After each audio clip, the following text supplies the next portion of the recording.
আসসালামু আলাইকুম রহমতুল্লাহ। তো আপনাদেরকে আজকে একটা গল্প বলবো, যেটা গ্রাম অঞ্চলের মানুষ এখনো বলে অতি চালাকের গলায় দড়ি। তো এইখানে ঘটনাটা হয়েছে অতি চালাকে টয়লেট খাই। কী হবে সেটা বলি। এটা সত্যি ঘটনা। এক এলাকার একটা সিটার বন্ধুদের সাথে যতবার খানা খাবে ওই টাকাটাও দিবে না ঠিক ঠিক টাইমে। বা তো একবার হয়েছে কি, তার কাঁঠাল খাওয়ার অনেক ইচ্ছে হয়েছে।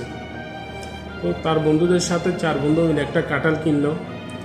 কাঁঠালটা কিনে এনে সে যে একটু বেশি খায়, টাকা কম দিতে চায়, সেই জন্য বন্ধুরা বলছে কাঁঠাল যে সবসাথে বেশি খাবে সে টাকা বেশি দিবে, যে যতটা খাবে অতটা বেশি সামনে রাখবে। তো বুঝে যাবে কে কত টাকা খাইছে। এখন সবাই কাঁঠাল খাইতেছে। এখন সে কি করতেছে, 2টা কাঁঠাল একসাথে নেয়, 2টা নিয়ে একটা গিলে ফেলে আর একটা সামনে রাখে। এরকম করতে করতে কেউ 40 টাকা খাইছে, কেউ 30 টাকা খাইছে, কেউ 35। তো সবার সামনে বিসিগুলো দেখতেছে, তার সামনে শুধু 20টা আসে।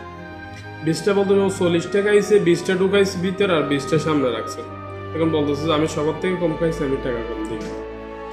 যাই হোক, ও টাকা কম দিয়ে চলে গেছে। এবং বাড়িতে যাওয়ার সময় অনেকটা একটু বৃষ্টি পড়তেছে। বৃষ্টি পড়ার কারণে ও বাড়িতে গিয়ে দরজা নক করলো, তার ওয়াইফে দরজা খুলতেছে না। তো দরজা যখন খুলতেছে না, ও ভীষণ টয়লেটে চাপ দিছে। এখন সে কি করছে, বাড়ির উঠানে মানে এক জায়গায় ও টয়লেট করে দিছে, কারণ ওর অতিরিক্ত আসছে, রুমে যখন যাইতে পারতেছে না। টয়লেট করে কি করছে, পরে রুমে আবার দরজা অনেকক্ষণ নক করার পর ওয়াইফের দরজা খুললো, ঢুকলো, বলতেছে আমি কিছু খাবো না, আমি ঘুমাবো, আমার পেট খারাপ। তো পরে কি হয়েছে, সকালে বৃষ্টি তো থেমে গেছে। তার ওয়াইফে যখন রুম থেকে বাইর হয়েছে, বাড়ির উঠানে দেখে খাটালের বিচি, মানে ময়লাগুলো সব সরে গেছে, খাটালের বীজটা এক জায়গায় বসে আছে। তোর ওয়াইফে মনে করছে কি হয়তো বা কেউ কোনো চোরা এসে কাঁঠাল খাইয়া বিচিগুলো এখানে রাখি চলে গেছে। ওর ওয়াইফে কি করছে, সুন্দর করে এগুলো নিয়া পরিষ্কার কইরা এই শুটকি মাছ দিয়া সুন্দর করে রান্না করছে। রান্না করার পর যেমন কথা তেমন কাজ, ওর হাজব্যান্ড ঘুম থেকে উঠছে, সিটার বাটপার যে আছে, ও ঘুম থেকে উঠে বলো যে আমাকে ভাত দাও। তো ভাত দিছে, দেওয়ার সাথে আছে কাঁঠাল বিচির তরকারিটা তাকে দিল। অনেক মজা করে খেলো, বলতেছে যে বউ এত মজার তরকারি কিভাবে রান্না করলো, আর বিচি এই কাঁঠালের বিচি কই পাইলে তুমি? তো বলতেছে যে তুমি মজা পাইছো হদ দেখে। অত কাঁঠালের বিচির একটা কাহিনী আছে। আমি সকাল ঘুম থেকে উঠে দেখি আমাদের উঠানের মধ্যে খুন সুরা এসে কাঁঠাল গায়ের বিচিগুলা রেখে চলে গেছে।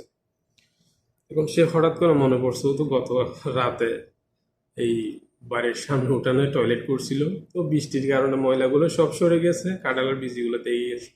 এখন বউরে এত মাইর দিছে রে ভাই, তুই আমার টয়লেট আমার খাইতে দিলি, মানে বিভিন্ন রকম গালি দিছে, হাং মাং চং এরকম। তো ওইটা থেকে আমরা কি বুঝলাম, অতি চালাকের গলায় দড়িতে শুনছি, অতি চালাকি করলে এরকম মাঝে মধ্যে টয়লেটও খেতে হবে। ভিডিওটা ভালো লাগলে শেয়ার করবেন। আসসালামু আলাইকুম।